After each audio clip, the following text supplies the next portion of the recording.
In a distant future, everything changes when a massive fireball, burning like a second sun, hurtles toward Earth.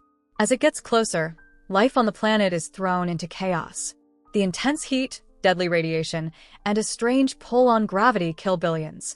Scientists discover it will take about 200 years for the fireball to leave the solar system, but by then, humanity may be gone. To avoid extinction, a group of survivors constructs a hidden underground city called Ember. It's a self-sustaining world, with enough food and energy to last for 2 centuries. Once it's safe, future generations are meant to return to the surface, but only by following a secret path. That path is mapped out and locked in a box, set to open after 200 years. The box is passed down from mayor to mayor, each one responsible for protecting the future. But after one mayor dies unexpectedly, the box is forgotten, left to gather dust inside a closet. 2 centuries pass. The box opens automatically, but no one notices. As Ember's power supply begins to fail, its last working generator teeters on the edge of collapse. Food and medicine are vanishing fast, and the future is growing darker. In Ember, every young person is assigned a job the day they graduate. Some become messengers, others work with food, and the luckiest are chosen to help run the city's failing power systems. Among this year's graduates is a curious and brave boy named Dune. He dreams of fixing the generator and following in his father's footsteps as a mechanic. But instead, he's randomly assigned to be a messenger. Meanwhile, his best friend Lena is given the job of pipe worker, though her childhood dream was always to be a messenger. The two agree to switch jobs in secret. Lena gets her dream, and Dune gets closer to the generator, buried deep beneath the city. That night, Lena shares the exciting news with her aging grandmother. The old woman vaguely remembers a story about a hidden path out of Ember, but her memory is fading. Lena's father once spoke of such things too. His final voice recording hints at the outside world, though most people think his words were nonsense. A name, Barrow, is mentioned, but no one by that name exists in Ember. The next day, Lena begins her messenger duties. While delivering letters, she sees a homeless man being arrested. He's accused of spreading lies about giant insects hiding in Ember's dark, forbidden zones. But Lena finds something he dropped, a large horn, far too big to be from a normal bug. Elsewhere, Dune begins his new job in the old, crumbling tunnels.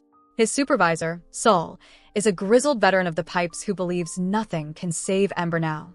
He tells Dune not to waste time thinking, just do the job. But Dune refuses to give up. After stealing a map of the pipeline system, he ventures deep into the shadows, hoping to find a solution. He discovers a locked room labeled 351 that isn't on any map, and a dark, eerie tunnel that no one dares explore. Soon, Dune stumbles into the city's massive food storage facility, nearly empty.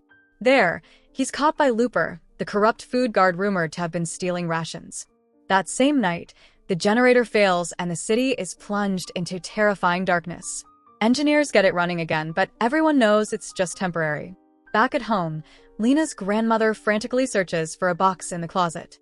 It turns out Lena's great-grandfather was the forgotten mayor, the one who died before passing the box down. Inside, Lena finds the mysterious old safe. She doesn't know what to make of it, not yet. The next day, Looper hands Lena a letter to deliver to the current mayor. At the mayor's mansion, she's shocked to see hidden cans of food, clearly hoarded. Her eyes fall on a photo of her great-grandfather, holding the very box she just found. With the city's food and medicine running dangerously low, panic begins to spread. Lena meets with Dune and shows him the strange beetle horn. He confirms from old textbooks it's real, but no one knows how an insect could grow so large underground. Dune's father warns him to stop asking questions about the outside world. But Dune doesn't listen. Lena shows him what she found in the safe, a shiny glass plate, a torn piece of paper, and a page filled with strange symbols. When they piece it together, they realize it's a set of instructions, a guide out of Ember. One line catches their attention: Room 351. The locked door Dune found might just be their way to freedom.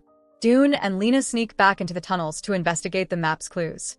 While exploring, they spot a limping figure dropping food cans as he flees. To their shock, the cans are of food thought to have run out long ago. Before they can chase him, a massive star-nosed mole bursts from the shadows and attacks. They narrowly escape, shaken but unharmed.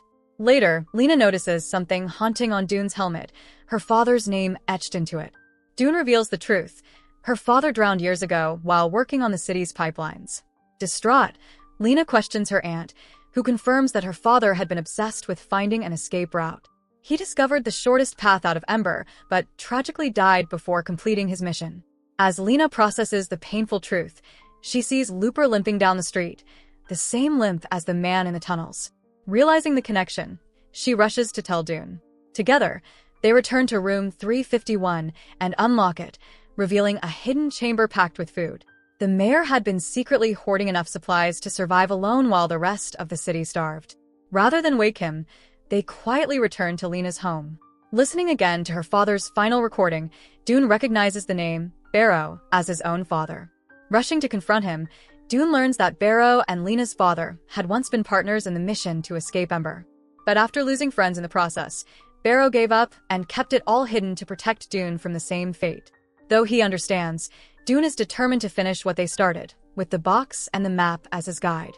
Meanwhile, Lena tries to expose the corrupt mayor, but gets caught. A sudden blackout saves her, allowing her to steal the mayor's badge and flee.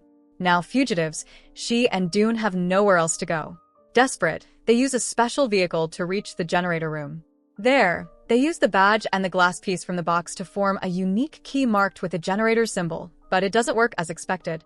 Upon rechecking the instructions, Lena realizes the answer lies behind one of the lockers. Hidden behind it, they find a secret chamber filled with more lockers. Though unsure of their purpose, they follow the next clue and turn a giant wheel clockwise. Instantly, the lockers begin sliding into the generator chamber, revealing that these weren't lockers at all, but boats designed to carry people to the surface.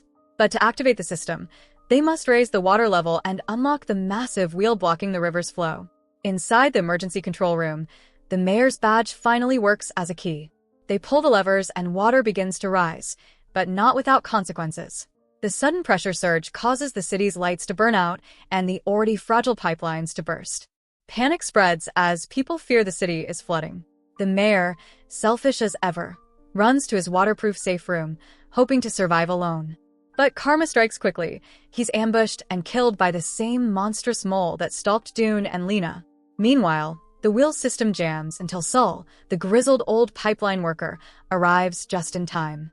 Realizing the danger, he sacrifices himself to manually keep the lever pulled, holding the system together so others can escape. The water finally rises high enough, and Dune, Lena, and her little sister climb into the boat. A wave sends them soaring through the river tunnels, winding through darkness and uncertainty. Just as hope begins to fade, they emerge into a calm pond. In the distance, they see a glowing door. With cautious steps, they pass through, finally reaching the surface of the earth. At first, they're unsure if it's any better than Ember. It's still dark, quiet, cold. But then, as the sun rises for the first time in their lives, the light fills their eyes with wonder. The sky turns golden. The land is green. The world is alive again. Their joy is interrupted when they spot a bird flying across the sky. Following it leads them to a massive pit. Looking down, they realize it's Ember far below. Their voices can't reach the city, so they tie the map and a message to a rock and throw it down, hoping someone will find it. Back in Ember, Dune's father discovers the message. Thanks to the courage of two determined teens, Ember has a chance to survive, and humankind may finally rise again. So that's it. Hope you enjoy the story. Subscribe and press the bell icon for more videos.